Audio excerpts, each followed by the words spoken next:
এ যুগের এক বিরল গল্প। সিনেমা বা নাটকের অসম্ভব সুন্দর নাট্যরূপ দেয়া সম্ভব আজকের এই জীবন গল্পের। কিন্তু গল্প শোনার পর মনে হলেও হতে পারে এটা সিনেমাতেও আসলে রূপ দেয়া সম্ভব নয়। অনেক শক্তিশালী একজন পরিচালক এমন সত্য গল্পকে কতটুকু সত্য ফ্রেমে তুলে নিয়ে আসতে পারবেন সেটা নিয়ে সত্যিই চিন্তার বিষয়। দুনিয়া কাঁপানো অন্যরকম একটা প্রেমের গল্প হতে পারে আজকের এই জীবন গল্প। তার আগে আপনার সঙ্গে একটু পরিচিত হই। আপনার নামটা একটু বলেন। আমার নাম মোহাম্মদ মহসিন আলম। মহসিন আলম। মহসিন, বয়স কত এই মুহূর্তে? আমার এই মুহূর্তে 38 বয়স চলে। 38 বছর চলছে। আপনি সুস্থ আছেন তো না? জি, আমি সুস্থ আছি। বলতে পারবেন তো ঘন্টা দুয়েক আমাদের সঙ্গে? কারণ আপনি জার্নি করে কতক্ষণ লেগেছে ওখান থেকে আসতে? জার্নি 12:30 উপবনে উঠছি, আর সকাল 5টা বাজে নামছি টঙ্গীতে। সারা রাত এইভাবে জার্নি করেছেন? জি, জার্নি করেছি। বাচ্চারাই তো একটু ঘুমাইছে, আমি তো আর ঘুমাইতে পারছি না। আমি ওনাদেরকে পাহারা দিচ্ছি। বাচ্চাদের জন্য এটা মানে প্রথম ঢাকা শহরে আসা? জি জি, প্রথম। আপনার ওয়াইফের জন্য? ওয়াইফের জন্য, 3 বাচ্চার জন্য প্রথম ঢাকা আসা। ঢাকা শহরে যারা প্রথম আসে, বিশেষ করে গ্রামাঞ্চল থেকে, তাদের 100 জনের একজন লোকেরও যদি জিজ্ঞেস করা হয় যে কেমন লেগেছে, কেউ বলবে না ভালো লেগেছে। কারণ ঘিঞ্জি, জ্যাম এবং সবাই অসুস্থ হয়ে গেছে। আমি দেখছিলাম যেটা ওনারা স্টুডিওর বাইরে অপেক্ষা করছেন। যাই হোক, প্রয়োজন হলে ওনাদের সঙ্গে আমরা কথা বলবো। আপনার জীবন গল্পটা আমি আজকে এখানে তুলে ধরবো এবং আমি ঠিক জানি না, আমি একটা কথা শুনেই, পুরো গল্পটা না শুনেই আজকে লাখ লাখ জনতার সামনে এই ভদ্রলোককে আমি হাজির করেছি। নামটা আরেকবার একটু বলেন। আমার নাম মোহাম্মদ মহসিন আলম। মহসিন ভাইকে আমি লাখ লাখ জনতার সামনে হাজির করেছি এবং হয়তো আমার জীবনের অন্যতম একটা সেরা গল্প আজকে আমি আপনাদের সবার সামনে উপস্থাপন করতে যাচ্ছি। তো মহসিন ভাই, আমি ছোটবেলা থেকে শুরু করতে চাই। তার আগে আপনি আমাকে বলেন, আপনি মৌলভীবাজারের একটা প্রত্যন্ত অঞ্চলে থাকেন। জি। ওখান থেকে আমাদের ঢাকা এফএম শোনা যায়? জি, শোনা যায়। তো আপনি কটা পর্ব শুনেছেন? একটা দুটো পর্ব শুনেই কি আপনি এখানে কল করেছেন নাকি অনেক আগে থেকে শুনতেন? আমি মোট 2টা গল্প শুনেই আমার খুব ভালো লেগেছে। যে আমি আগে জানতাম না যে FM 90.4 এত ভালো গল্প হয়, মানুষের জীবন গল্প নেই।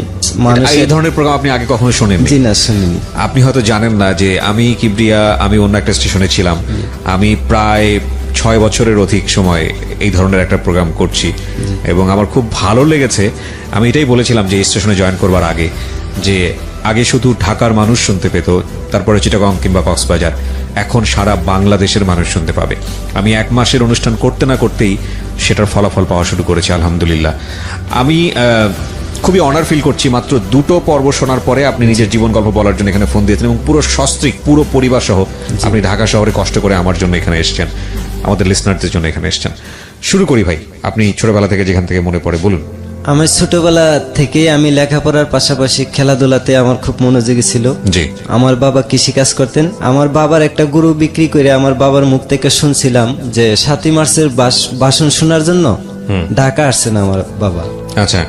ওইখান থেকে পরে তারপর মুক্তিযুদ্ধের পর আমরা যখন দুনিয়াতে আসলাম, যখন আমি ক্লাস 5-এ পড়ি, তখন আমার আব্বার মুখ থেকে মুক্তিযুদ্ধের গল্প শুনছি। মুক্তিযুদ্ধের গল্প শোনার পরে খুবই ভালো লাগছে যে অনেক শরণার্থী ভারতে আশ্রয় নিয়েছিল। ওইখানে আমার আব্বাও আছেন এবং আমার নানা আছিল মুক্তিযোদ্ধা। আচ্ছা। এবং আমার আব্বা আরো 2-1 মুক্তিযোদ্ধার সাথে নিয়ে ভারতীয় উপজাতি ত্রিপুরা জাতি মানুষকে সাথে নিয়ে মুক্তিযোদ্ধাদের জন্য খাবার নিয়ে আসতো বাংলাদেশে। এগুলো আপনি শুনেছেন? জি। কয় ভাই বোন ছিলেন আপনারা? আমরা 4 ভাই 3 বোন। আপনার পজিশন ছিল কত? আমার পজিশন 6 নম্বর। ওকে, ঠিক আছে, বলেন তারপর। তখন আরো ভালো করে শোনার জন্য, জানার জন্য, যখন আব্বা কোন জায়গা আসিল ভারতে, কোথায় শরণার্থী আসিল, কোন বাসাতে পাক করছে, আমার আব্বা কি সত্যি মুক্তিযোদ্ধাদেরকে খাওয়াইছে, জি, আমি এটার উপরে একটা যাচাই করার জন্য আমি জানি কেমন হয়ে গেছি। আব্বা ভারতের অনেকগুলা বন্ধুর নাম বলছে, যেমন একজনের নাম আমার মনে আছে, উতুল দেব বর্মা। ওকে। উতুল দেব বর্মা। আরেকজন হিন্দু বাঙালি আছে নন্দলাল। ওকে। ওনাদেরকে সঙ্গে নিয়ে একদিন আমার আব্বা নাকি মুক্তিযোদ্ধাদের খাবার নিয়ে আসতেছে 3টা বার নিয়ে কাঁধে। জি। তখন এই দেশের যে রাজাকার দোসররা ছিল, আচ্ছা, এই বারের খাবারগুলা খালে পালাই দিছিল। তখন আমার আব্বা আমার সামনে কাঁদছে, সাথে সাথে আমার চোখে পানি আসে। আমি কাঁদলাম, বাবার চোখের পানি আমার চোখ দিয়ে পানি বের করছি। আচ্ছা, তো ওই সময় গল্প বলতে বলতে বাবা কেঁদেছিল, তাই কি? জি। ওকে, ঠিক আছে, বলেন তারপর। এভাবে আমি এটা যাচাই করার জন্য মানে আমি পাগল হয়ে গেছি। কোথায় যাচাই মুক্তিযোদ্ধা করার জন্য পাগল হয়েছেন বলতে? মুক্তিযোদ্ধারা কোথায় প্রশিক্ষণ করছে, কিভাবে ভারতীয়রা বাংলাদেশে আশ্রয় দিছে, আচ্ছা এই জন্য আচ্ছা এভাবে খেলাধুলার মাধ্যমে আস্তে আস্তে বর্ডারে যাইতাম। আমি বেশি ক্রিকেট খেলতাম, ফুটবল খেলতাম। তে অবস্থা ইন্ডিয়া বাংলাদেশে আমরা ক্রিকেট ম্যাচ খেলতাম, জি খুব ভালো লাগতো। ইন্ডিয়ান বিএসএফ এক পাশে বৈশা দেখতো, বাংলাদেশের বিডিআর এক পাশে বৈশা দেখতো, আচ্ছা তখন ভালোই লাগতো। এভাবে ইন্ডিয়ার যারা আছে তাদের সাথে আমরা একটা বন্ধু বান্ধব হয়ে গেছে, তার কাটা বেড়া ছিল না তখন। আচ্ছা এইভাবে ওরাও বাংলাদেশে আসে, আমরা যদি কোনো টুর্নামেন্ট রাখা খেলি ওনাদেরকে দাওয়াত করি, ওনারা আসে। আবার ওনারা যদি ভারতে অন্য কোনো উপজেলাতে খেলাধুলা রাখে আমাদেরকে নিত। আচ্ছা। এভাবে একটা বন্ধু কোন ক্লাসে পড়ছেন, মানে ওই সময় কি পড়াশোনা করছেন আপনি? জি পড়াশোনা করছি, কোন ক্লাসে পড়ছেন? 6-7 হইব। 6-7 এ পড়ছেন। একটা বিষয় একটু খেয়াল রাখতে হবে প্রিয় শ্রোতা, যে উনি যে এলাকায় বসবাস করেন সেটা মূলত সীমান্তবর্তী এলাকা। জি। আচ্ছা, সীমান্তটার নাম যদি আরেকবার একটু বলতেন। আমার গ্রামের নাম হরিণখোলা। হরিণখোলা। হরিণখোলাই কি সীমান্তবর্তী একদম? জি একদম সীমানা। ভারতীয় গ্রাম আছে ঈশানপুর। ঈশানপুর আর হরিণখোলা পাশাপাশি। জি। তো দুই গ্রামের ছেলেপেলেরা আপনারা খেলাধুলা করতাম। এতে কোনো সমস্যা হতো না? জি না। আচ্ছা, এবং ইন্টারেস্টিং। ইন্ডিয়া প্লাস বাংলাদেশের দর্শকরা মই মুরব্বী বা সীমান্তরক্ষীরা উপভোগ করতো। তখন এভাবে আস্তে আস্তে খেলাধুলা ভালো আগাইতেছি। এভাবে আমাকে দাওয়াত করলো একটা টুর্নামেন্ট খেলার জন্য। ওকে। আমি গেলাম, আমার অতিরিক্ত প্লেয়ার হিসেবে বসাই রাখছে। তারপর তখন আমাদের দলের একজন খেলোয়াড় উপস্থিত না থাকার কারণে অতিরিক্ত থেকে আমাকে খেলায় উঠাইছে। আচ্ছা, কোনো বল করতে দেয় নাই। ওকে। আমি পরপর 4টা বললে 4টা 4 মারি, টুর্নামেন্ট শেষ। মানে ভালো খেলতেন আপনি? জি। ওকে। ভালো খেলা দেখাইছি। তখন ইন্ডিয়ার কিছু ছেলে পেলাই আমার নাম ঠিকানা জিজ্ঞাসা করছে। ওকে। তখন আমি আমার নাম ঠিকানা দিলাম। তো বললো আমাকে একটা টুর্নামেন্ট খেলা দেওয়া। আমি বললাম যে কিভাবে, আমি তো বাংলাদেশি নাগরিক, এই পারমিশন নিব কে? কয় এটা না হয় আমি কথা বলবো বিএসএফ এর সাথে। আচ্ছা ঠিক আছে, যদি হয় এরকম হয় তাহলে পারবো, আর নয়তো আমি পারবো না। আমি কিন্তু এত ভয় পাইতাম। আমাদের বাড়ির কাছে একবারে সীমান্তর লগে ভারতীয় পাকা রাস্তা। জি। এখানে বাস, ট্রাক এবং ভারতীয় সৈনিকদের গাড়ি রাতে দিনে 24 ঘন্টায় চলাচল করত। আচ্ছা। আমি একটা গাড়ি দেখলে অন্তত পক্ষে 100 গজলে দৌড়াই বাংলাদেশের ভিতরে আসতাম, এত বই পাইতাম। পরে বই ভাঙ্গাইলো বন্ধু বান্ধবরা খেলাধুলার মাধ্যমে। তখন এইভাবে বন্ধুরা আমারে নিল। নেওয়ার পরে গ্রামের নাম হইলো বজন্তিপুর। ওই গ্রামের পাহাড়ি একটা মাঠের মাঝে আমরা 15 ওভারের একটা খেলা খেললাম। ওয়ানডেও না, টি20ও না। ওকে। এভাবে ভালো খেলা দেখাইছি। দেখাইতে দেখাইতে আস্তে আস্তে একটা বন্ধুত্বের মতো গড়ে উঠতেছে ছেলেদের সাথে। জি।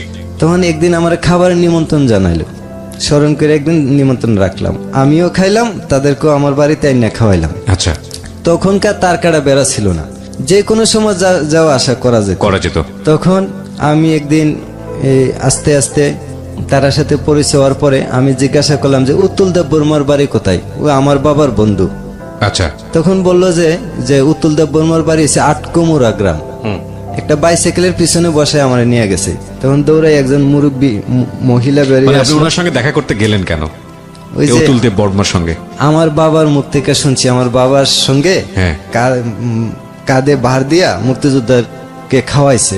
ওনার উতুল দেব বর্মার মা পাক করে দিছে, আর আমার বাবা ওনারে নিয়ে মুক্তিযোদ্ধার খাওয়াইতো। আচ্ছা, তো এই জন্য সত্য কিনা আমি যাচাই করতে গেছি। আচ্ছা আচ্ছা আচ্ছা, ওকে। হ্যাঁ। তখন গিয়া পাইছি আমি উতুল দেব বর্মার বাড়িতে পাই নাই, ওনার মারে পাইছি। যখন আমার বাবার নাম বলছি যে মোহাম্মদ কাশেম আলীর ছেলে আমি, তখন আমার মাথায় হাত দিছে, দিয়া আমার বাবার কথা জিজ্ঞাসা আসেনি বাইছে? আমি কে আছে? কই যে মুক্তি 71-এ দেখছিলাম, আর তো দেখি নাই। আমার কথা বললো যে আমিও বেশি দিন বাঁচবো না, হয়তো আমি একটু দেখতাম। তখন এইভাবে পরিচয় হইল, চিনলাম বাড়ি। একদিন বাড়িতে আসলাম আমি, আইসা খেলাধুলা, স্কুলে না গিয়ে খেলাধুলাত গেছি গা। বাবা আমার প্রশ্ন করছে কিছুদিন পর পরীক্ষা, তুমি কি শিখছো দেখি। আমি পারি নাই, বাবার প্রশ্ন উত্তর দিতে পারি নাই, খেলাধুলা মনোযোগ ছিল বেশি। আমার আব্বা এদিন আমারে কিছু শাসন করছে। তখন শাসন করছে একটু বেশি করে এলেছে। আমি রাগ কইরা ওই যে বাবার বন্ধুর বাড়ি চিনাইলাম, ওই বাড়িতে গেছি বেরোনি, যে দেখা করতে গেছিলেন যে অতুল দেব বর্মা। জি। হ্যাঁ। উতুল দেব বর্মার বাড়িতে গেছি, গিয়া কাউকে পাই না। ওনারা আবার কেউ টিচার, কেউ ব্যাংকে চাকরি করে, কেউ ডাক্তার, বাড়িতে কেউ থাকে না। ওই যে বুড়া লোকটা আমি দেখছিলাম, আমার বাবারে দেখার ইচ্ছা পোষণ করছি, ওই লোকটার বেঁচে নাই। জি। এর ভিতরে মারা গেছে। কষ্ট পাইছি, এখন কে দেখবে আমার, কে খাওয়াইবে। খেলাধুলার আরেকটা বন্ধু ছিল জালাইবাড়ি গ্রামের অজিত দেববর্মা নাম। জি। ওই অজিত দেববর্মার সাথে দেখা হইলো, চল বন্ধু আমার ঘরে। অতুল দেব বর্মার কি হতো এটা? এটা পাশের একটা গ্রাম। অজিতের সাথে আপনার পরিচয়টা কিভাবে ছিল? ওই যে খেলাধুলার মধ্যে, খেলাধুলার মধ্যে ছিল তো, তো বললো যে চল আমার বাড়িতে। হ্যাঁ, জি। ওকে, চল ঠিক আছে, একটু জল খাই আমি। ওইভাবে গেলাম ওর বাড়িতে। যাওয়ার পরে ওনারা তো রিলিজিয়নের দিক থেকে হিন্দু ছিলেন। হিন্দুই ছিলেন। আচ্ছা, আর এখন- আপনারা তো মুসলমান। জি। আচ্ছা, তো একটু পানি খাওয়াইলো, আমরা তাদের বাংলা রুমে নিল, নিয়ে বসে একটু পানি খাওয়াইলো। খাওয়ার পরে আরেকজন লোক আইলো, কইলো যে আমি বীরেন দেববর্মা, আমার সাথে পরিচয় হইলো। আরেকজন আয়ে কইলো যে আমি নিহার দেববর্মা, আরেকজন আয়ে কইলো যে আমি সঞ্জয় দেববর্মা, আমার সাথে বন্ধুত্ব করলো। জি। কইরে আমারে সামনে পূজা আছে, পূজার দাওয়াত করছে যেন থাকি আমি ওইখানে। তো এইভাবে তাদের বাড়ি থেকে ফেরার পথে জি। একজন বৃদ্ধ বয়সের মহিলার সাথে আমার দেখা হয়েছে। দেখা হওয়ার পরে এই মহিলাটা বললো, বাবা রে, সামনে তো আমার পূজা আছে, আমার একটা হাঁস দিতে পারবেন? হাঁস? জি। আচ্ছা। কি হাঁস দিতাম? বললো যে পায়ে যেন ছিদ্রি না থাকে, আমরা এটা আচ্ছা। পূজা করব। তখন আমার সাথে আরেকটা লোক আছিল, হিন্দু বাঙালি, নাম হয়েছে শঙ্কর। জি। শঙ্কর কইতেছে, আমি বুঝছি, তোমার আমি বুঝাই বলতেছি, তুমি আসো। ওকে। তখন আমি একদিন হাঁস পাইয়ে গেছি, ওই আমার বোঝাই বলার পরে আমি বাড়িতে এসে পড়ছি। আসে পরে আমার বন্ধু বান্ধবরা আবার আমার দাওয়াত করলো যে 8-10 দিন থাকতে হইব পূজায় গেলে। আমি সেই প্রস্তুতি নিয়ে আগে থেকেই বড় বড় তরমুজ লইছি, বাংলাদেশের লাল তরমুজ দেশি। আচ্ছা। দিয়ে আরো 2-3 জন লইছি বাড়া লোক, আমার সাথে যাইবে তরমুজ নিয়ে। জি। এক ওসিলা তাদেরকে নিয়েও আমি 10 দিন বেড়াই আছি ওইখানে। 10 দিন ওখানে থাকলেন? জি, বন্ধুদের বাড়িতে থাকতে থাকতে এই বাড়ির থেকে ওই বাড়ি, ওই বাড়ি থেকে ওই বাড়ি, আস্তে আস্তে বন্ধু বান্ধব খালি বাড়তেছে। আচ্ছা। আর খুব আদর করতেছে। আর আমাদের যে বাংলাদেশের যারা শরণার্থী হিসেবে আছেন, তাদের খুব প্রশংসা করতেছে। এমুককে চিনো, তমুককে চিনো, যে ফুলমিয়াকে চিনো, আসিমুদ্দিনকে চিনো, অচিনি। ও, ওই সময়টাতে শরণার্থী হিসেবে ছিল 71 সময়টাতে। আচ্ছা। ওনারা তো এখন বুড়া হয়ে গেছে, বয়স হয়ে গেছে। বলতেছে যে ফুলমিয়ার অনেক মহিষা ছিল, চিনো? আমি যে চিনি। তো এইভাবে আমি যখন তাদের সাথে ভালো আচরণ করি, ওনারাও আমার সাথে ভালো আচরণ করে। আমি যদি ভালো হই, সবই ভালো। আমি এরকম একটা বুঝতে পারছি যে মানুষ দুনিয়ার ভিতরে সবাই ভালো, কিন্তু আমি যদি ভালো হই। তখন আমার বাড়ি থেকে জানাইছে ওনারা নাকি মানুষ মেরালা, উপজাতি মানুষ, এরা মুসলিম দেখলে মেরালা, অনেক ধরনের বই বিতি দেখা, কুয়ায় ফালাই দেয়, মা বাপে যেন না যায় এরকম বই দেয়াছে। কিন্তু আমি তো তাদেরকে চিনে আসছি, বিশ্বাস করছি। জি। আপনি গিয়ে দেখলেন পুরোটাই উল্টো, যা বলেছে তার কথা কোনো মিল নাই। তখন ওই হাঁসের ব্যবস্থা হইলো, হাঁস নিয়ে গেলাম। এখন বাবা, তুমি যাইবা না, আজকে আমার বাড়িতে থাকবা, আজকে আমার বাড়িতে থাকবা, খাইবা, সকালে তুমি তোমার অন্য বন্ধুর বাড়িতে যাবে। এটা অদ্ভুত সুন্দর একটা জীবন গল্প অপেক্ষা করছে আপনাদের জন্য। আমরা একেবারে ভূমিকাতে রয়েছে জীবন গল্পের। আর যিনি এখানে এসছেন, এই মহসিন, তার জীবনের সাথে জড়িয়ে আছে বাংলাদেশ, কিন্তু একইভাবে তার পার্শ্ববর্তী দেশ ইন্ডিয়া, সেই ইন্ডিয়ার সাথেও তার এক অন্যরকম মায়াবন্ধন। দেশকাল সীমানার প্রাচীর ভেদে মানুষ সবচেয়ে বড় সত্য, এই গল্পটাই উঠে আসবে আজকের এই জীবন গল্পে, মনে হচ্ছে তাই। তবে আসলে কোনো বাকি অনুমান করা যায় না জীবন গল্পের কোথায় গিয়ে আমরা থামবো বা কি হতে যাচ্ছে। বড় একটা সারপ্রাইজ থাকবে আজকের এই জীবন গল্পে পুরো বাংলাদেশের যারা শ্রোতা আছেন ঢাকা এফএম এর, তাদের সবার জন্য। সেটা আমি একটু পরেই জানিয়ে দেবো। আশা করছি আমার সঙ্গেই থাকবেন। বলুন তারপর। আমি যখন হাঁস নিয়ে গেছি, তখন ওই মহিলাটা বললো যে বাবারে, আজকে আমার বাড়িতে থাকো তুমি। তখন আমি ওনার কথা, ঠিক আছে মায়ো, আমি আচ্ছা আপনার কথা রাখলাম, আমি সন্ধ্যার দিকে আসবো খাওয়ার টাইমে। জি। আমি আমার বন্ধু বান্ধব নিয়ে আবার খেলাধুলা মারতে উঠলাম পাহাড়ের উপরে। বিকাল যখন, সন্ধ্যা যখন গনাই আসলো, তখন বন্ধু বান্ধবের সাথে ওই বাড়িতে চলে আসি আবার। তখন রাত্রে ওনারা আমার খাবার দিল, আতপ চালের ভাত, জুম দানের ভাত, আর দিল মাছ। ওকে। হাঁসের মাংস আমি খাই নাই। জুম চাষ মানে পাহাড়ে যেটা হয় আর কি। জি, জি। ওকে, হ্যাঁ। খুব ভালো লাগছে, বাদরা একটা সুগন্ধি, এবং তরকারি ছাড়া যদি লবণ মরিচ হয়, পেট ভরে ভাত খাওয়া যাবে। মানে এত ভালো লেগেছে এত আপনার? ভালো লাগছে। ওকে। তখন এইভাবে আমি এই রাতটা কাটাইলাম। পরের দিন রাত পয়সে পরে সুন্দর একটা মেয়ে দেখা পাইলাম এই বাড়িতেই, আমার দেখে হাসতেছে। তে আমি ওই মহিলাটার জিগাইলাম যে উনি কে? কয়টা আমার মেয়ে। যে মহিলার জন্য আপনি হাঁস নিয়ে গেছেন? আচ্ছা। খাবারের সময় হইলো সকালে, ওই মেয়েটাই খাবার নিয়ে আসছে। তখন আমরা তিনজনের 3 প্লেট খাবার দিছে, কিন্তু দেখতেছি ওই মেয়েটা তিনজনের ভিতরে আমারে একটু খেয়াল করে অন্য চোখে, যেমন আমার দেখো বলো খুব ভালো করেই করে, খেয়াল করে আমাকে। আলাদা একটা অ্যাটেনশন দিচ্ছে জি, আপনার দিকে। হ্যাঁ। ওইখানে কোনো বাথরুম ছিল না। আচ্ছা আমরা এক সময় খুব চিন্তায় পড়ে গেছি, তিনজনে অনেক সময় আলোচনা করছি কি করব না বলবো তাদেরকে। হুম তখন বললো যে আমাদের এই জালাই বাড়িতে কোনো বাথরুম নাই, আর এটা ত্রিপুরার মানুষ তো বোঝোই জঙ্গলি, হুম নিজেই কয় যে এখনো আদি যুগেই আছে। এবং এটা শুধু ত্রিপুরার মানে ত্রিপুরার প্রতি রেসপেক্ট রেখে আমরা বলছি, এটা ইন্ডিয়ারই একটা বড় সমস্যা, জি, জি। পুরা ইন্ডিয়া জুড়েই একটা বড় সমস্যা। হ্যাঁ বলেন। ত্রিপুরাতে বেশি ছিল তখন। আচ্ছা তখন বাথরুম নাই, আমার এক বোতল পানি দিয়ে কইছে ওই জঙ্গলে চলে যা, ওরা তুই করে কথা বলে। তুই হ্যাঁ কইরা কথা বলে, আর জঙ্গলে যা, যদি জল শর্ট পরে গাছে পাতা আছে মাটি আছে। ওকে ওকে বর্তমানে কিন্তু ঘরে ঘরে আছে বর্তমানে, এখন তো change হয়ে গেছে। এখন মানে খুব ভালো উন্নত। ওকে ওকে পানির ফিল্টার বাথরুমে খুব, তারা এখন বর্তমানে ত্রিপুরার আগায় আছে। জি ওই জঙ্গল গুলোও নাই। হুম ভারত সরকার কিছু সহযোগিতা করে বর্তমানে রাবার বাগান লাগাই দিছে।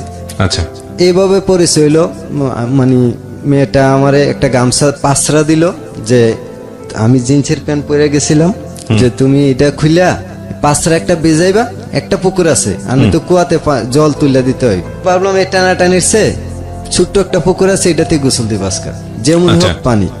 ওইখানে গোসল দিলাম, ভালো লাগছে। পাঁচরার পড়তে পারি না, পাঁচরা এদিকে পড়লে ওইদিকে যায়, একটা সমস্যা পড়ে গেছে। এইভাবে মনে করেন আমারে আমি ওনাদের বাড়িতে গেছি, আমার জামা কাপড় ওই রুদ্রে শুকানি দিছে, জি আমার গুলা দুলাই দিয়া, কিন্তু আমার খুব যত্ন করছে, আর বলে দিছে আরেকবার যদি আসেন তাহলে আপনার বাংলাদেশের পোশাক নিয়ে আসবেন। আচ্ছা আচ্ছা ওখানে কি আপনি কি ওদের পোশাকই পরতেন, লুঙ্গি টুঙ্গি যেটা হয়? প্যান্ট একটা শার্ট পরে গেছিলাম। ও আচ্ছা আচ্ছা তখন এভাবে ঘুরাইতে ঘুরাইতে আইসা পড়ি বাংলাদেশে। হুম বাংলাদেশে আইসা মারে শোনাই, বাবারে শোনাই, বাবা খুব খুশি হয়েছেন এই কথা শুনে। জি বাবার বন্ধু বান্ধব পরিচিত লোকদের, বাবা যে যে জায়গায় গেছে আমি এই জায়গায় গেছি, বাবা যে কথা বলছিল মুক্তিযোদ্ধাদের শরণার্থী ক্যাম্প এখানে ছিল, এগুলো আমি দেখছি। এবং পঞ্চবটি শিবির এখনো একটা আছে। হুম এত ভালো লাগছে, আমি এখন আর বাংলাদেশে মন টিকে না, লেখাপড়া তো শেষ গেছে, যাই যাই অবস্থা। কোন ক্লাসের ঘটনা এটা? তখন আমি ক্লাস 8 পাস করছি। ক্লাস 8 পাস করছেন, ওকে। তখন আমি ওই বজন্তীপুর দিয়ে বাংলাদেশে আইসা পড়ি। বাংলাদেশে আসার পথে আমরা যে দিকে আসতেছি, এখানে বিএসএফ এর একটা ক্যাম্প আছে, বিরাট বড়, অনেক বড়, অনেক বড়। এই ক্যাম্পটার কাছ দিয়া একটা রাস্তা গেছে বজন্তীপুর। জি চা বাগান, এক পাশে চা বাগান, আরেক পাশে এমনিতেই কিছু জমি আছে, আর এমনি পড়ে রয়েছে অনেক জমি, বন জঙ্গল। তখন এদিকে আসতেছি, হঠাৎ চাইয়া দেখি যে একজন শিখ পাঞ্জাব দেখা যায়। আমরা, আমার সাথে যে ছেলেটা আছেন সে খুবই বই পাইছে, আমার শার্ট আর ছাড়ে না, এইভাবে যে ধরছে আর ছাড়ে না। কতটুকু সামনে আসছি, আয়সা দিহি শিখ পাঞ্জাবের মাথা, আমরা দূর থেকে শুধু মাথা দেখছি, অনেক উঁচা লম্বা দাড়িওয়ালা। আরেকটা লোকের মাথা দেখা যায় আরো 5 আঙ্গুল নিচে, ওনার 5 আঙ্গুল ছোট, আর কিছু দেখা যায় না। কতটুকু সামনে আগাইছি দিই 12-13 জন বিএসএফ সাথে। ওকে সিভিল পোশাক ছিল, পিডি শু আর খাকি প্যান্ট, সাদা গেঞ্জি। বিএসএফ গুলার পাঞ্জাবিরা ছিল ঠিক পাঞ্জাবি, ওই দাড়িও আছে, পাগড়িও আছে মাথায়। আরেকজন শিখ, নাম হয়েছে মানে আব্দুর রাহিম, উনি মুসলমান ছিলেন, কিন্তু ওই তার ফুসটা ছিল শিখ, শিখ পাঞ্জাব কইতো, এরকম আর কি। আমরা যেটা বুঝতাম তখন, আমরা দেখে সেটা বলতেছি আমরা কিছু না কিছু প্রশ্ন করব, আমরা পোশাক আশাক জুতা বেল দেখলে বাংলাদেশি চিল মারা বুঝে ভালাইব। আচ্ছা চলো আমরা দক্ষিণ দিকে ফিরে প্রস্রাব করি, দাঁড়ায় দুজন দাঁড়ায় প্রস্রাব করলে বুঝবো যে আমরা ইন্ডিয়ার লোক। আচ্ছা কারণ আমরা তো বসে প্রস্রাব করি। তখন আমরা দাঁড়ায় প্রস্রাব করতে লাগলাম, ওনার আমরা পিছন দিয়ে কাটতে যাইতেছে, আমরা পার হয়ে গেছে গা। তখন কৃষ্ণা কয়ে একটা ছেলে আছে, গুরু টুরু রাখতো, ভারতীয় হিন্দু বাঙালি, ওই কইতেছে দোষ জাগা জাগা, আমি কিছু কমো না, তোরা জাগা। আমরা প্রস্রাব করে শেষ করতে পারছি না, 10-12 সামনে গিয়ে বলে দিছে 2টা বাঙালি, বাংলাদেশ থেকে এসে শেখ। আর দিছে আমরা দৌড়ানি, আমরাও দিলাম দৌড়, দৌড়ান্তি দিছে, কিছু একটা জিজ্ঞাসা করলো আমরা রে, আসলে কিছু করতো না ওনারা, কিছুই করতো না বাঙালিরে। মানে এইরকম একটা সম্পর্ক ছিল। জি, জি। আপনি যেই সময়ের গল্প বলছেন, এটা কত সালের গল্প? এটা 1996। 96 দিকে। আচ্ছা তখন আমরা এদিকে পার হইয়া পড়ছি দৌড়াইয়া। আমার সাথে যে বন্ধু ছেলেটা বাড়ি তো আইসা বসবে না, ধরে নিয়ে যাবে, এরকম ভয় পেয়েছি। আচ্ছা, এরকম একটা ভয় পেয়েছে সে। হ্যাঁ। তারপর আস্তে আস্তে আমরা বস আমার বোনের বাড়িতে আসলাম, একই গ্রাম, পাশের বাড়ি। বোনের বাড়ি থেকে যাওয়ার পরে বনে বাজলো খই, ধান দিয়ে খই বাজছে। খই বাজার পরে কি আমরা ধান বাচ্চা খামু, এটার একটা বাসা লাগে, কিন্তু আমরা না বাচ্চা আপরে খাইতেছি, দৌড়াইছি যে বেশি। পরে বইনে কইলো আজ পর্যন্ত এই অঞ্চলের কোনো রেকর্ড নাই, একটাই রেকর্ড আছে যে এখানে আমাদের বিডিআর ক্যাম্পের প্লাগটা উড়ে এখানে একটা লাশ আছে। যেমন কইলো যে একজন লোক তারাবি নামাজ পড়া টুপি খুইলা সাতছি ভরা কোরআন শরীফ মুখস্থ ছিল, খালি শুইতে গেছিল, দরজা বরাবর ব্রাশ ফায়ার করে মেরে দিছে, যে এখানে সে লাশটা পড়ছে এখানে প্লাগটা উড়ে আর বিডিআর ক্যাম্প হয়েছে। এটা আপনাদের মানে লোক কথা ওইখানকার লোক প্রচলিত আছে। হ্যাঁ, বাস্তব, এটা সত্য ঘটনা। আচ্ছা, একজন খারাপ লোক মারতে আইয়া ভালো লোক মেরে গেছিল। ও যাক, এইদিকে যাবো না। তারপর বাড়িতে আসা পড়ি, আমার তো আর ভালো লাগে না। আমি যে আদর পাইছি ইন্ডিয়াতে, ত্রিপুরারা, হিন্দু বাঙালিরা বা লেবাররা যে আদর করছে, আমি তার সাথে ভাষা এবং মিল্লা চলে আসতে পারছি, আমার খুবই ভালো লাগছে। এরকমটা বাংলাদেশ তখন ছিল না। আর আমার ভালো লাগতো না লেখাপড়া, মা বাপ যতই আমার পড়ার টেবিলে বসাইতো, আমার চৌকে কিন্তু ওইগুলোই বাসতো। এই কি আদর যত্ন। দেখলাম পাহাড় পর্বত, কি সুন্দর মনোরম পরিবেশ, মানে কেউ কাউরে লাগালাগি নাই, গরু বাছুর পালাপালি নাই, ছেড়ে রাখছে, দুমছে খাইতেছে, বাচ্চা দিতেছে খাইতেছে, ডাক দিলে বাড়িতে এসে পড়ে গরু, দুধ দেয়। এইভাবে বেশি দুধই খাইছি, দুধ বেশি মরিচ। মানে ওরা তো সবাই ত্রিপুরা ছিল না, ওদেরকে কি বলা হতো? মানে আমাদের যেমন বাঙালি বলে, ওদেরকে কি বলে? বলে দেববর্মা। দেববর্মা বলে। আচ্ছা আচ্ছা, ঠিক আছে। তখন আবার আমি ওইখানে যাই। যেই ভদ্রমহিলা বা সে সময় তো আসলে কিশোরী বলবো, জি। যার বাড়িতে আপনি এই হাঁস দিলেন জি। ওদের পূজা সম্পন্ন করার জন্য, ওনার নাম কি ছিল? তখন শান্তনা দেববর্মা। আর ওনার মেয়ে যিনি আপনাকে একটু অন্য চোখে দেখতেছিল, তার নাম কি ছিল? তার নাম ছিল সোনুমালা দেববর্মা।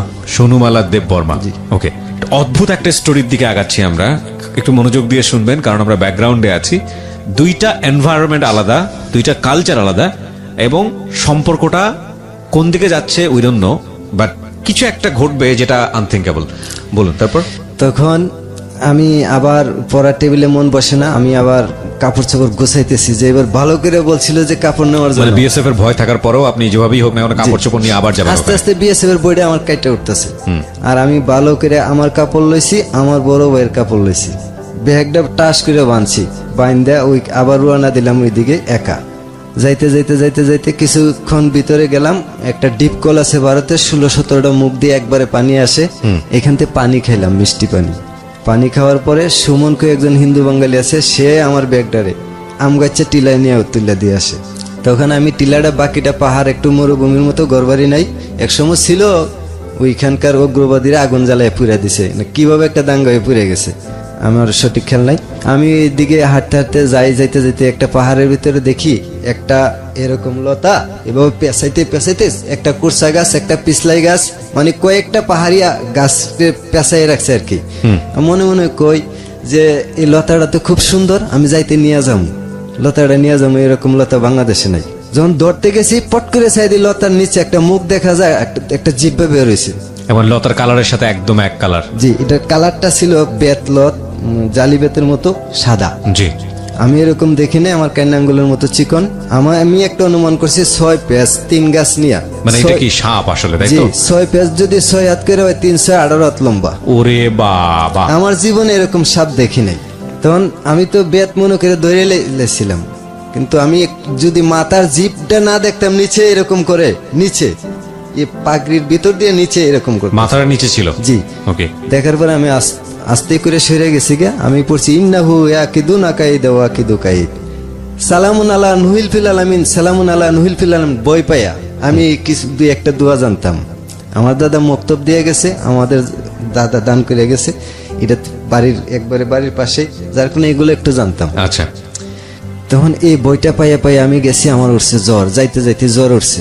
এক বট গাছ তলে গেলাম, গিয়া খুব রুদ্র। আপনার বাড়ি থেকে ওই ভদ্রমহিলার বাড়ি কতদূর ছিল? কত মাইল? 4 কিলোমিটার। 4 কিলোমিটার। এগুলো হেঁটে যেতে হতো? জি, পাহাড়ের উপর দিয়ে।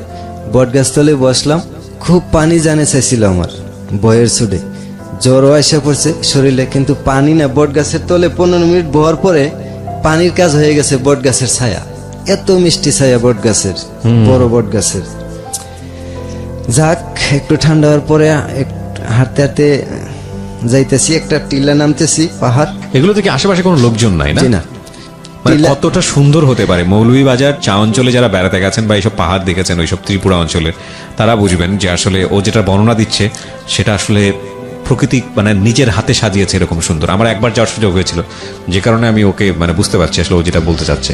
হ্যাঁ, তখন আমি এইভাবে যাই গিয়া পুকুরের পানিতে, একটা ছোট একটা পুকুর, ওই যে গোলাপ পানি, জি। এটাতে একটু হাত মুখ ধুইলাম, ধর পানি হাতে নিয়ে দিই, হাতে নিলে পানি পরিষ্কার, কিন্তু ওই পুকুরে পানি গোলা, মাটির রং এটা।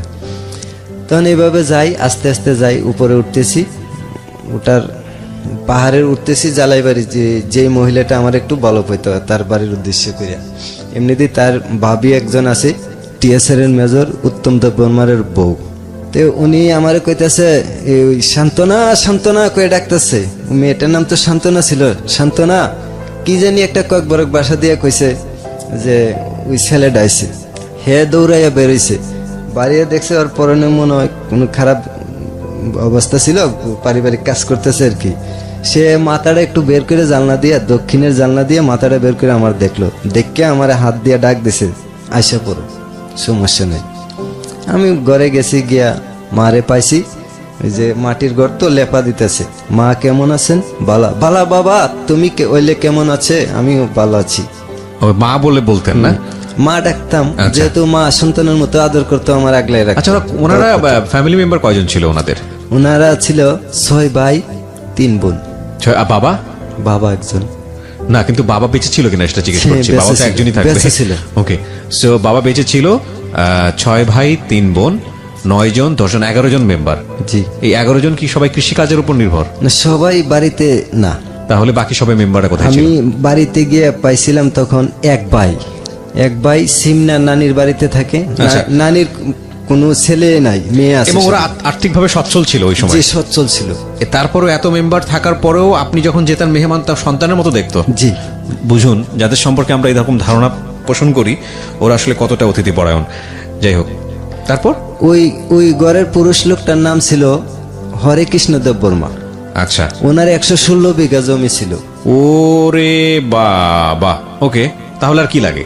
উনি দানবীরও ছিলেন, মানুষের ভালোবাসতেন, এমনি দিয়ে দিতেন। অনেক বাঙালি আছে এমনি এখনো করে খেতেছে ওই ওনার জমিগুলা? জি জি।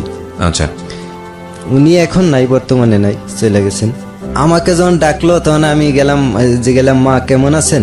বালা। বাবা তুমি কেমন আছো? আমার ওনার বাম হাতটা ভালো ছিল, আমার মাথায় হাত দিয়ে বলছে যে বাবা তুমি কেমন আছো? ভালো আছি। বাবা রে, তুমি যে গেলা, আর তো অনেকদিন ধরে তোমারে দেখছে না, মায়াটাও 2-3 দিন ধরে খাইছে না, কি জানি হইলো, তুমি মায়াটারে একটু বুঝাইয়া যাও, আমারে কইলো। আমি কইলাম ঠিক আছে আম্মা।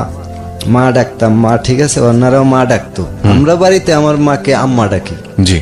আচ্ছা ঠিক আছে মা। মেয়েটা খায় না মানে কোন মেয়ে? ওনার যে মেয়েটা আপনাকে একটু অন্য চোখে তাকাইতো? একটু তাকাইতো। আচ্ছা। তখন আমি যে গেলাম, কি হয়েছে তোমার? তুমি নাকি খাও না? কাছে ডেকে আনছি। ওনার ফুফু ডাকতো ওনারে সঙ্গীতা বলে। আচ্ছা, সঙ্গীতা বলে ডাকতো। আমি যে গেলাম, সঙ্গীতা ডাকলো যে তোমার এত নাম কি? দেখবা আরেকটু থাকলে আরো দেখবা যে আরেকজনে আরেকটা নাম ডাকবো। তখন ওনার ফুফা আরেকজন এসে ডাকলো, ওই কর্ম। আমি যে গেলাম, কর্ম মানে কি? সুন্দরকে কর্ম বলে, আদর করে কর্ম বলে। আচ্ছা আচ্ছা ঠিক আছে, যাক তুমি নাকি খাবার দাবার ছেড়ে দিছ, কি হয়েছে তোমার? না আমার তো শরীর স্বাস্থ্য সবই ঠিক আছে, মন যা আছে তাই তো খায়, জোর করে কেউ কি কিছু খাওয়ানি যায়? আমি কি না। তারপরও তুমি মনের ভিতরে অন্য কোনো জিনিস আছে নাকি? না কোনো সমস্যা আছে? না একটা বিয়ের আলাপ পাইছিন, এতে আমার মনটা একটু খারাপ, এই জন্য খাবার দাবার কমাই দিছি। বিরতি নেব এই পর্যায়ে প্রিয় শ্রোতা, আরো একটি ছোট্ট একটা বিরতি। অদ্ভুত সুন্দর একটা গল্প আজকে আমরা শুনছি, প্রকৃতি, পরিবেশ এবং মানুষ সবকিছু মিলিয়ে 2 দেশের গল্প, ইন্ডিয়া বনাম বাংলাদেশ এবং সীমান্তবর্তী এলাকার একটা গ্রাম মৌলভীবাজারের, যেটার পরিচয় আমরা একদম প্রথম দিকে দিয়েছি। সেখানকার 2 জন ছেলে মেয়ে, একজন মেয়ে হচ্ছেন ভারতের, ছেলে হচ্ছে বাংলাদেশের। এবং এটাই হচ্ছে ঢাকা এফএমে আমার ক্যারিয়ারের অন্যতম একটা অনুষ্ঠান, যেটা ঢাকা এফএমের নেটওয়ার্কটা আসলে কত বড় আপনারা, আমি যখন প্রথমে বলছিলাম আপনাদেরকে যে it's a huge platform for জীবন গল্প কিংবা সিক্রেটস বা আরও যে অনুষ্ঠানগুলো আছে। এই ছেলেটি সেই সীমান্তবর্তী অঞ্চলে থাকে, সেখান থেকে মাত্র 2টো এপিসোড শুনেছে আমাদের জীবন গল্পের। তারপরে সে আমাদের এখানে ফোন করেছে এবং আমরা তাকে এনেছি, পুরো পরিবার এই মুহূর্তে ঢাকা এফএমের স্টুডিওতে। এবং আনথিঙ্কেবল ব্যাপার হচ্ছে, উনি ছাড়া বাকি যারা এসছেন তারা এই প্রথম ঢাকা শহরে এসছে। চিন্তা করে দেখুন কি অবস্থা। আমরা মাত্র 2 মিনিটের বিরতি যেখানে ছিলাম মহসিন, তারপর কি হলো? আমি জিজ্ঞাসলাম যে কি হয়েছে তোমার, তুমি বিয়ের খাওয়া সাথে দাওয়া বিষয়, করো না? হ্যাঁ। বললো যে আমার তো একটা বিয়ে ছিল, এরপর থেকে আমার মনটা একটু খারাপ। তো বিয়ে তো ভালো কথাই, কিন্তু মেয়ে যখন হইছো একদিন বিয়ে বইতেই হইব। জি। সে বলল যে কথাটা তো ঠিক, কিন্তু আমার তো একটা পছন্দ আছে, ব্যাপার আছে, রাইট। কি তোমার পছন্দ কি আমারে বলো, যে আমি মারে বলবো। বললো যে তোমার কি বলবো, তুমি কি বুঝো না আমার কি পছন্দ? আমি কি না, আমি বুঝি না। আচ্ছা যাক, বুঝাবুঝি পরে, আগে বলো পাত্রটা কে, চিনো তুমি? আমারই একজন ফুফাতো ভাই, কিন্তু বয়স্ক অনেক বড়, আমার বড় বয়ের বড়। তাইলে এটা কেমন করে হয়? তারপর আমি এই কথা বলে আচ্ছা ঠিক আছে আমি একটু আসি, তখন আমার হাতে টান দিয়ে ধরছি মেয়েটা। আচ্ছা, কর্ম? জি, সান্ত্বনা। সান্ত্বনা কর্মসংগীতা একটাই। আচ্ছা, জি। আমার হাতে টান দিয়ে ধরছে, আমি তুমি আমার হাতে টান দিছো, যদি দেখে তোমার ভাইয়েরা তাইলে তো আমাকে শেষ। আমার আব্বা বলছিল যে কাইটা কুয়াতে ফেলাই দে, এটাই সত্য হবে। ওকে। তখন কো না, আমি আছি, আমি তোমারে বাঁচাইবো, কেউ তোমারে কাইটা কুয়াতে ফেলাইতে দিত না, আগে আমারে ফেলাইতে হইব। আচ্ছা। আচ্ছা কি চাও তুমি? তখন হে কইল বাংলাতে না কইয়া আমার কইল মুন্না আংনন হামযজ্ঞ। আঙ্গঙ্গ আংনন হামযজ্ঞ, আনন হাংযজ্ঞ। আমি শিখে যাচ্ছি আছে কিছু ভাষা। ওকে, তাইলে মানে? আমি জিজ্ঞেলাম যে মানে কি? মানে বুঝো না? না, আমি তোমাকে ভালোবাসি। ওকে ওকে। আচ্ছা ঠিক আছে সান্ত্বনা, তাইলে তো তুমি ভালো করে বাসাও জানো, আবার বলতে পারো আমাকে 4-5টা ভাষা শিখাও, যেন আমি ত্রিপুরা রাজ্যে আসা বিপদ থেকে মুক্ত হইতে পারি, বিপদ সংকট যেন পাই, কেউ আমার বিরুদ্ধে সমালোচনা করলে যেন আমি বুঝতে পারি। রাইট। তখন সে বললো আচ্ছা ঠিক আছে, এই বরক পাইতঙ্গ লোকক সমান কইয়া চলে যাইতেছে। আচ্ছা। কি তুমি কি বলছো? মানে আর কিছু বলে নাই, হয়ে গেছে গা। তখন একজন গোপাল কইয়া একজন হিন্দু গরিব লোক আসলো আর কি বাড়িতে। তখন গোপাল আয়া কইতেছে, কয় রাখবেন কুমড়া কাঁঠাল কুমড়া। তো গোপাল আমি চিনি। আচ্ছা। তখন আমি গোপালটা দেখলাম, আমার দেখে কইতেছে, ওই আমার এইভাবে ডাকতো, মুশন এখানে কি বেটা তুই? আমি কিন্তু কাকারে বইলা দিব। আমারে কইতেছে, আমি ঠিক আছে যাও, তোমার তো মাথা ঠিক নাই, তুমি বইলা দিও কাকারে। তুমি কাকার দ্বারা যাইতে যেতে কিছু মনে থাকবে না, আমি আবার বলতেছি। তখন ওই আবার আসছে, আমি বললাম যে তুমি কি বইলে গেছিলা? হয় আমি বলছিলাম যে বরক পাইতঙ্গ উল্লোকক সমান, তার মানে লোক আসতেছে পরে কথা বলবো। এর কারণ কি, লোক তো এটা গোপাল তো বাঙালিরা আমাদেরকে অনেক হিংসা করে। কারণ বাঙালিরা তো বাংলাদেশ থেকে আসছে, আর আমরা তো ওই দেশের নাগরিক। আমরা জায়গা দিছি, থাই যুদ্ধের সময় আসে আর গেছে না, ওইখানে রয়েছে। আমার একটা বুঝ দিল। আচ্ছা ঠিক আছে, বুঝ পাইলাম, তুমি আমার এতই ভালোবাসো। ঠিক আছে, আমিও তোমারও ভালোবাসি। আমিও জীবনে যত মেয়ে দেখছি সবচেয়ে ভালো লাগছে তোমারই। তোমার মতো শান্ত, সুষ্ঠ এবং ভদ্র মেজাজের মানুষ আমি উপজাতিদের ভিতরে পাবো কল্পনাই করি নাই। যেমন তোমাকে উপজাতিদের দেবতা বললেই চলে, আমি এভাবে হেরে করছি, কারণ তার ভিতরে আমি কোনোদিন অন্য কোনো জিনিস পাই। মানে এটা কি আপনার ভিতর থেকে ভালো লাগাটা ছিল? জি, মানে আমার ভিতরে ভালো লাগা ছিল, কিন্তু আমি প্রকাশ করি না। আচ্ছা, মানে মেয়েটাকে ভালো লাগতো, কি যেন বলছিলেন, কর্ম আর আরেকটা নাম যেন কি ছিল? সঙ্গীতাকে আপনার ভালো লাগতো? জি। ওকে। তখন আমার ভালো লাগতো তার আচার আচরণ ব্যবহার। আমি মনে মনে একদিন দেখে আমি চিন্তা করছি যে এরকম একটা মানুষের জীবনে আর কি লাগে, আর কিছুই লাগে না। দেখা যাক আল্লাহ কি করে আস্তে আস্তে সামনে। তখন সে যখন আমার ভালোবাসার প্রস্তাব দিছে, আমিও তাকে প্রস্তাব দিছি, তাকে আমি নিরাশ করি নাই, হাসাইছি। কারণ নিরাশ করলে যদি আমার ক্ষতি হয়, আমি ওই দিকেও খুব খেয়াল রাখতাম আমার নিজেকে নিয়ে। কারণ ওই দেশে আমি একদিন নিজেও দেখছি, ওই দেশে বেড়ানি থাকা অবস্থা গরু চুর উঠলো বাংলাদেশ থেকে, দৌড়াইয়া ধরলো চুর, ওরাই ধরলো চুর করতে চুর দৌড়াইতেছে। এখন যদি আমি ঘরে শুয়ে থাকি, তাইলে আমি চুর আনছি, আমিও দৌড়াইলাম চুর কইয়া। তো আপনি দৌড়াইতে দৌড়ে লেলো এক চুর। আচ্ছা। দৌড়াইতে মনে করেন দৌড়ে লেলাম একজন। আমার হাতে ধরা পড়ে নাই, কিন্তু আমার পরিচিত লোকজনের হাতে ভারতের ভিতরে ধরা খাইছে।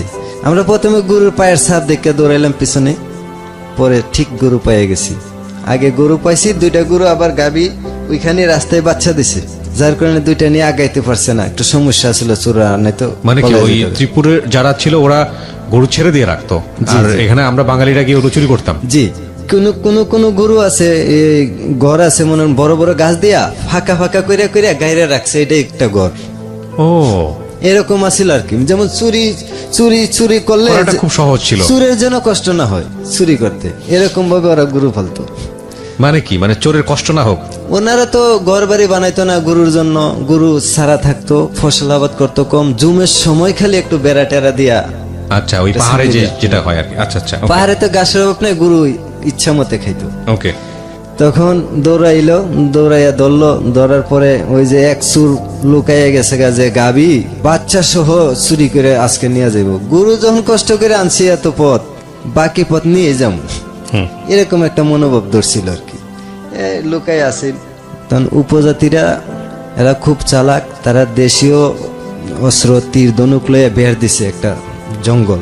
বের দেওয়াতে দুইটা শিয়াল পাইছে, শিয়াল দুইটা মারছে, শিয়াল দুইটা মারছে, মারা একজনের দুইজনে কইরা এর মধ্যখানে ঝুলাইয়া বাইন্দা পাও দিয়ে ঝুলাইয়া বস লইয়া যাইতেছে। আর আমরা অপেক্ষা করতেছি, আমরাও বেরের এক মাথায় আছি, অনেক বড় জঙ্গল এটা, আমাদের কাছে কোনো খবর আসে না। ওই বেরের মাঝে আর চিরুনি অভিযানের মতো মনে করেন থাবাই থাবাই পায়ে লিলে এক সুর শুয়ে রয়েছে। এটার 3-4টা ফাড়া দিছে না গায়ে দিছে, এটা উফ শব্দ করে নাই, যেন না বুঝে আমি আছি। হালকা পানি, হালকা জঙ্গল একটা জায়গা, পাহাড়ের থেকে পানি সুর ধরে যে এখানে পড়তো, এটা একটা কুয়োর মতো হয়ে গেছিল এখানে। ধরে নিচে নেওয়ার পরে ওই বাড়িতে একটা টেবিলের ভিতরে উল্টা শুয়ে অনেক পিটাইছে দেখছি, আমার আবার দেখতেও দিত না। এই মেয়েটা আমার দেখতে দিত না, কইতো আমি খুব ভয় পাই, আমি ভয় পাই, তুমি ভয় পাই না? না, আমি ভয় পাই না।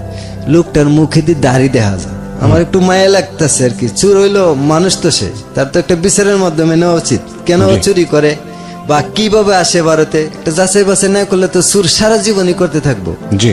আর যদি যাচাই বাছাই করতো তাহলে তো বুঝলো যে কে কে ইন্ডিয়ার চুর ছাড়া কে বাংলাদেশের চুর উঠে ইন্ডিয়াতে, ইন্ডিয়ার চুরে দাওয়াত করে নেয়।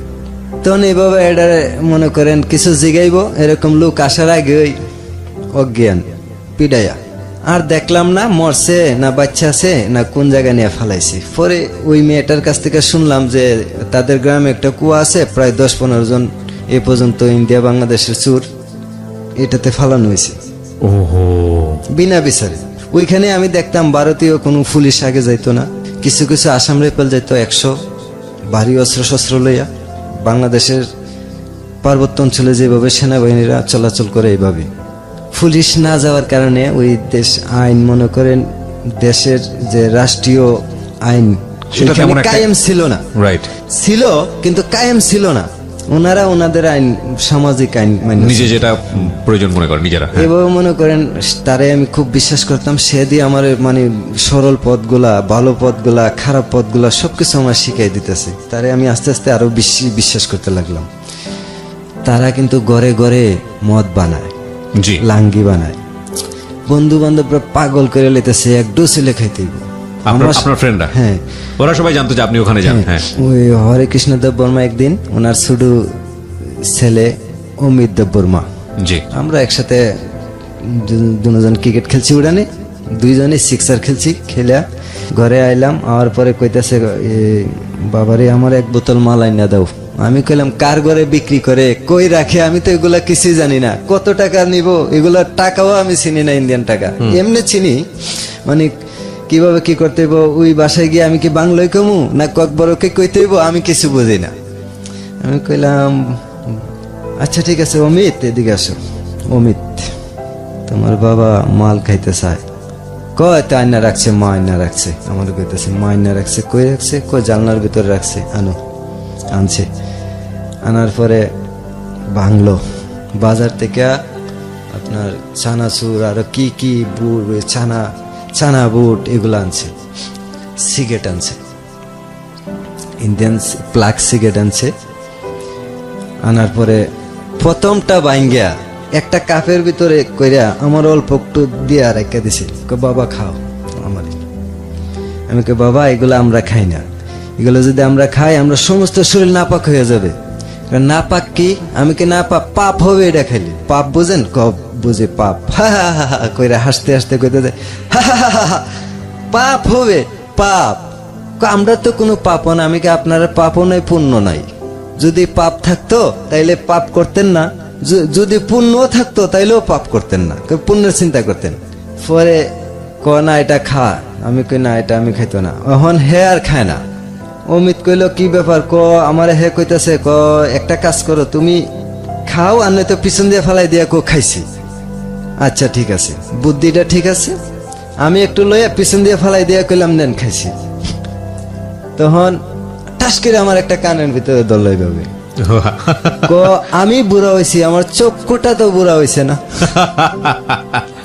আমি ব্রিটিশ যুদ্ধ করছি, আমি বাংলাদেশের মুক্তিযুদ্ধ করছি, আমি অনেক শাসন করছি, অনেক সম্পত্তির মালিক, আমার অনেক সম্পত্তি মানুষে খাইতেছে কানে ধরে এইভাবে, কিন্তু আমি কারো কাছ থেকে কাইরে আনছি না। তুমি মিথ্যা কইছো করে, পাপ আমারে শিখাও।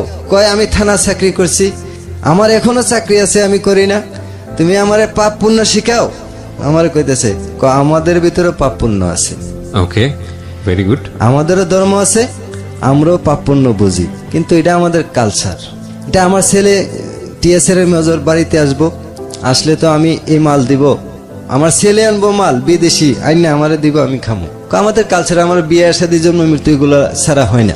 আচ্ছা আচ্ছা, ঠিক আছে, আমি মান্য নিছি, কারণ ছেলে লেখাপড়া করলো, বিয়ে শাদী পূজা বিভিন্ন অনুষ্ঠানে ছেলেদেরকে কেউ কিছু বলে না, খাও ইচ্ছা মতো খাও চলো, কিন্তু দরবার যেন বাড়িতে না আসে।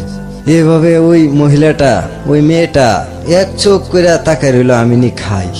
মহিলা বলতে এই মেয়েটা সঙ্গীতা। আচ্ছা, সঙ্গীতা, হ্যাঁ। আমি নি একটু খাই, এরকম করতে পারে, সে খায় না খায় না খায় না, খুব কষ্ট পরে যে গেলাম কি করতাম, কয় কি করবা, মুখটা দিয়ে একটু জিব্বাত লাগাই দাও। আমি একই তো হইলো, মানে আপনি না খাওয়ানো তো উনি খাচ্ছে না, এরকম কি? হ্যাঁ, খাচ্ছে না, আপনাকে খাইতে হবে। এটা ওদের কালচার। মোল্লা মানুষ গেল দিবে, খাইলে খাও না খাইলে না, এরকম পরিস্থিতি আর কি তখনকার। বর্তমানে অনেক পার্থক্য আছে, অনেক ব্যবধান আছে। তখন কি করব, জিব্বা দিয়া মুখটা দিয়া জিব্বায় লাগাইলাম, ছায়া দেখি যতটুকু ভিতরে গেছে ফুটতে ফুটতে ফুটতে ফুটতে ছাই হয়ে যাইতেছে ভিতরে, কোনো কিছুই আমার ভালো লাগে না। এরকম হয়েছে আর কি। হঠাৎ জীবনের প্রথম বিড়ি সিগারেট কিছু খেতাম না আমি, কি দিল রে, কতটুক পরে দিহি, আমার তো একটু কম, অল্প একবারেই খালি একটু দিছিলাম, কথা খালি রাখছি, দিহি এটার ভিতরে একটা কিরকম কিরকম আছে, একটু ইন্টারেস্ট, একটু মজা আছে, এরকম বোঝা যাইতেছে, কিন্তু আমার খুব খারাপ। আমি একটু পরে বমি করে দিই। পরে এই সঙ্গীতা বমি করছি, বেশি করছি, খাওয়া দাওয়ার পরে আমার দিয়েছিল জিনিসটা। আর আসলে আমরা তো মুসলমান, এটা আমাদের অঙ্গ মান্য নেয় না, যার কারণে এটা বের হয়ে গেছে গা। আমি তখনকার শীত ছিল, একটা লেপ একটা তোষক আমি একবারে শেষ করে দিছি। তখন এই সঙ্গীতার মারে নিয়ে এটা পরিষ্কার করছে। সারা রাত্র আমার দেখো ভালো করছে, আমার মাথায় পানি দিছে, তেল দিছে, ভালো করে আমার দেখাশোনা ভালো করেই করছে। আমার আস্তে আস্তে আরো ভালো লাগে। ওনার বড় ভাইয়েরা একজন 94 ব্যাটালিয়ন বিএসএফ এর দিল্লি বর্ডারে ছিল। আচ্ছা, বিএসএফ এর মেম্বার ছিল। হ্যাঁ, রাজীব দেববর্মা। সে আসছে, আসার পরে দেখলাম যে বোনকে খুব আদর করলো, সবাই আদর করে কর্মটাকে। একটাই বোন আছে, আর বড় গুলা বিবাহ হয়ে গেছে। একজন আসিল তখনকার কাশ্মীরি, আর একজন আগরতলা উদয়পুরে, সরি একজন আসিল এই নিজ গ্রামেই, পূর্ব পাশে পূর্ব জেলায় বাড়ি। আচ্ছা, যে কাশ্মীর তার বাড়ি আগরতলা উদয়পুর। ওকে, স্বামীর বাড়ি টিচার চাকরি সুবাদে কাশ্মীরে চাকরি করতো। তখনকার এই মেয়েটার সাথে বললাম যে আমি তো মা বাবার বাড়ির যে লোকেশন আমি দেখতেছি, আমাকে নিয়ে মানে বেশি ভালো না, হয়তো আমার বাহিরে পাঠাই দিব, আর নয়তো ঢাকা বা যে কোনো একটা কাম কাজে দিয়ে দিব, হার পালবে না। মা বাবা বলে দিছে আমারে, হার পালবে না, পালতে পারে যদি ভালো হয়, নামাজ রোজা করি, আমাদের ইসলামের সব কালচারাল মান্য চলি, তাইলে পালবো, নয়তো আমার যে কোনো জায়গায় পাঠাই দিব। যদি দেখা না হয় তোমারে কে এসে পামো আমি? কয় আমরা যারে মন দেয় তার সাথে সংসার করে। আরে আমার মন দিছো, তাইলে আমার সাথে সংসার করবো তুমি? কহ করব, আমি তোমার মন দিছি, তোমার সাথে আমি সংসার করব। তাই আমি চিন্তা করলাম সংসার করব আমার সাথে, তার মানে আমি মুসলমান, তুমি ত্রিপুরা। প্রশ্নটা আমাদেরও আছে, এবং হিন্দু দ্বারা ধর্মে। দেখেন, দুটো দেশ আলাদা, দুটো সংস্কৃতি আলাদা। আমার আপনার মতো শিক্ষাগত যোগ্যতাও যদি বলি সে অর্থে ওদের নেই, কিন্তু দুটো সংস্কৃতির মানুষ আলাদা হয়ে, দুটো সীমান্ত আলাদা হয়ে, দুটো কালচার আলাদা হয়ে এই দুটো মানুষকে আমরা কোথায় দেখতে যাচ্ছি কিছুক্ষণ পরে, সেটাই হচ্ছে আজকের এই জীবন গল্প। Unthinkable story ever in my life time, believe me. আমি ছোট্ট একটা বিরতি নেব, মাত্র কয়েক মিনিটের বিরতি। ঠিক রাত 12টায় আমি আরজে কিবরিয়া আবারও ফিরে আসছি। আমাদের এখানে এসছে মহসিন, সেই মৌলভীবাজারের প্রত্যন্ত একটি গ্রাম থেকে সে এসছে। কি যেন বলছিলেন গ্রামের নাম? হরিণখোলা। হরিণখোলা। আর উপজেলা? আমার উপজেলা মাধবপুর, জেলা হবিগঞ্জ। হবিগঞ্জের সে হলো মাধবপুরের হরিণখোলা গ্রাম থেকে এসছে, একদম সীমান্তবর্তী, ভারত সীমান্তবর্তী একটা গ্রাম, সেখান থেকে এসছে, একবারে প্রত্যন্ত অঞ্চল থেকে। আমরা তাকে নিয়ে ফিরছি ঠিক রাত 12টায়। জীবন গল্প, জীবন নাটকের চেয়েও নাটকীয়। জীবন গল্প।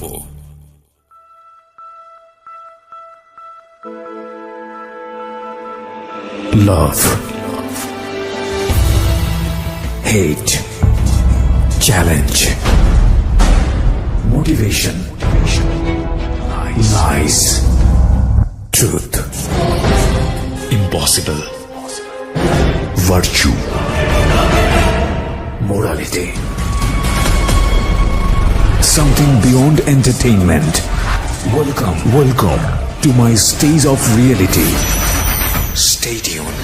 Sunday and Wednesday with me RJ Kibriya, only on Dhaka FM 90.4. জীবন গল্প, জীবন নাটকের চেয়েও নাটকীয়।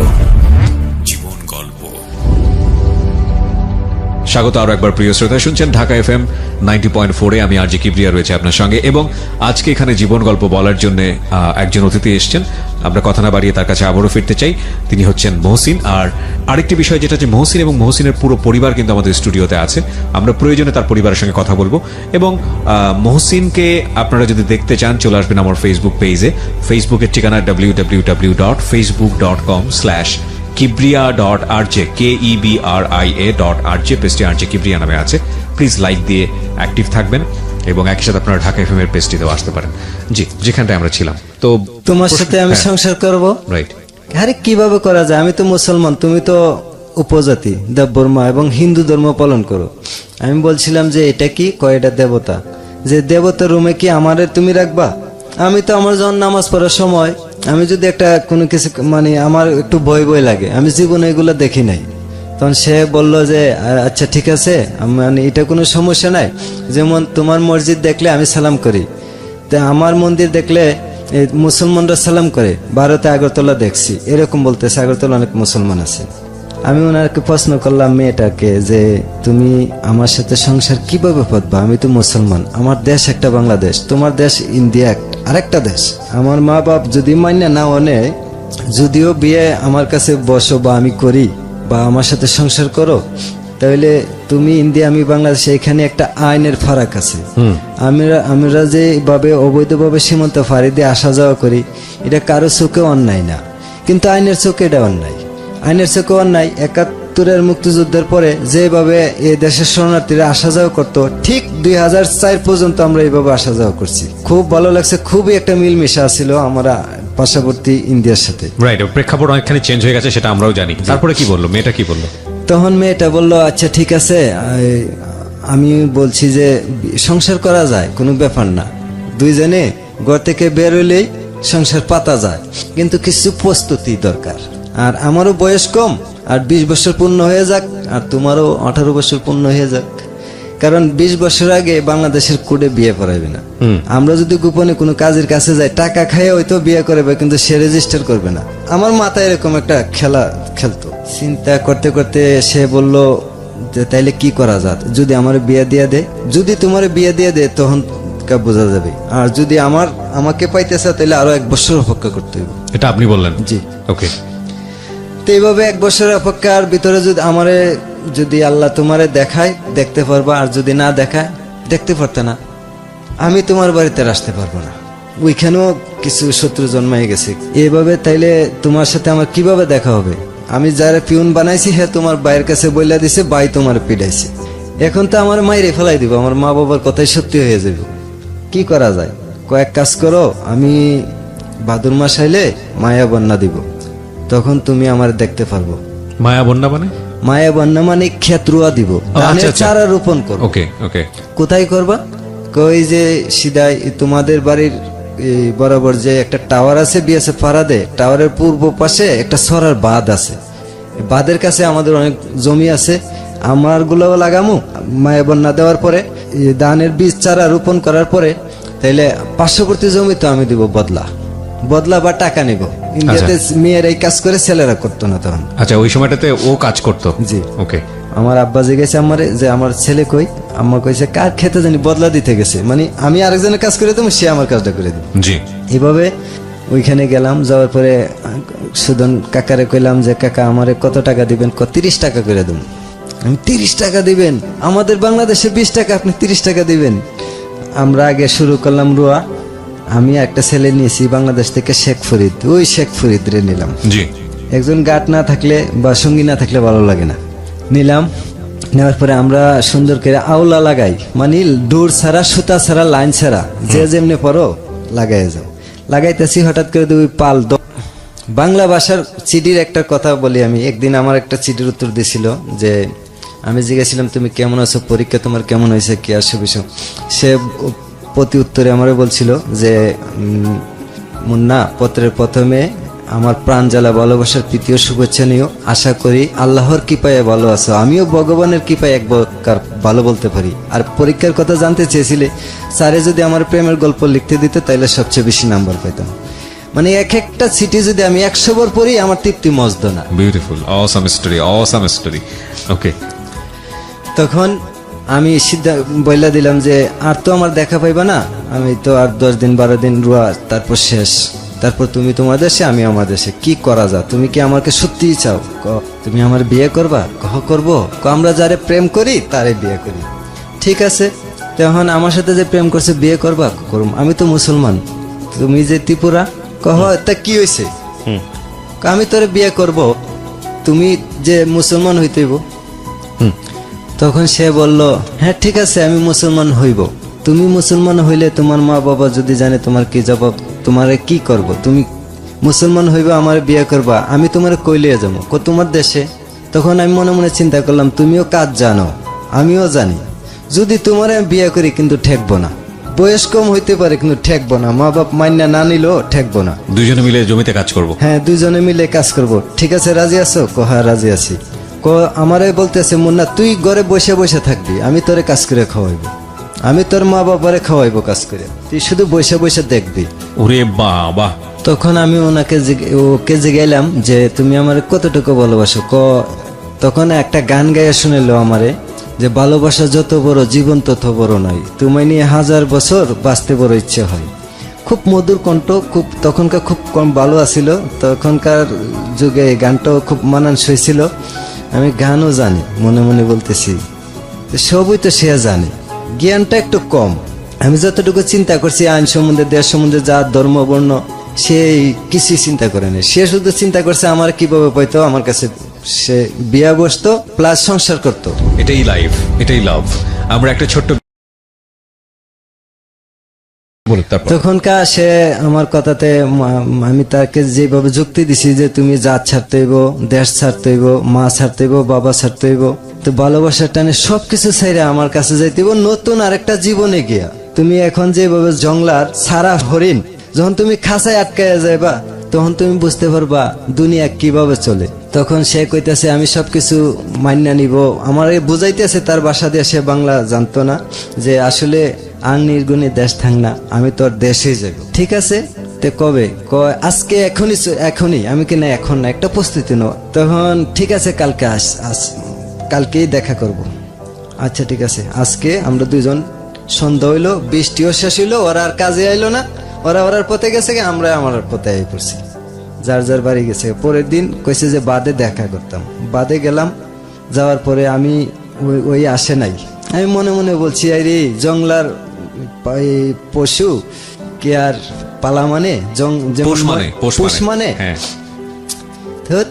ওই তো এত আশা ভালোবাসা দিয়া আমারে বুঝায়, আজকে আমারে বাদের পাগল করে বাদে বসাইয়া সে নাই। যা অপেক্ষা করতে করতে 1000 মশার কামড় খাইলাম। মশা কামড়া না কি কামড়া বুঝি নাই আসলে। তখন আমি আইসা পড়লাম বাড়িতে, আইসা মনে মনে সারা রাত আমি খাইলাম না, খালি রাতে কাঁদলাম ওর জন্য। আচ্ছা, কাঁদলাম, আমার আম্মা এদিকে কইতেছে বাবারে এইভাবে কাঁদতেছিস কেন, কে মারছে, কে কিসে, কি হয়েছে, আমারে কো, মারে কো, মা, আমার মাও আমার সাথে কাঁদে। আমি বললাম না মা, এমন একটা জিনিস কাউকে বলা যাবে না, আমি তো মা এমন একটা পরীকে ভালোবাসি, পরী, এ পরীকে দেখছেন জীবনে? আম্মা কইল যে না পুত, পরীর গল্প শুনছি কিন্তু দেখি নাই। আমি আম্মা পরীর সাথে প্রতিদিন দেখা করি আম্মা, আমার তো পরী কোথায় জানি নিয়ে যায়, আমি কিছুই বলতে পারি না। এরকম পরী আমার জীবনে দেখি নাই মা। কি থাইল্যান্ড, সিঙ্গাপুর, বিভিন্ন দেশের নাম বলে মানুষে, আমি তো মা যে পরীর দেশে গেছি, মা তো ভাববে যে পাগল হয়ে গেছে ছেলে।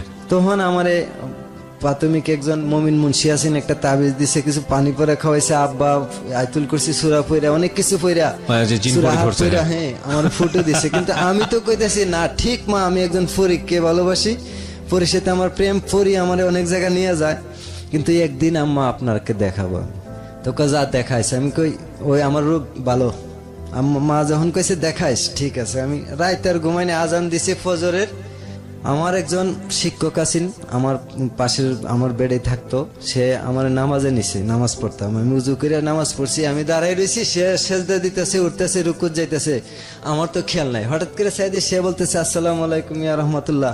তখন আমি টপ করে বললাম, বইয়া সে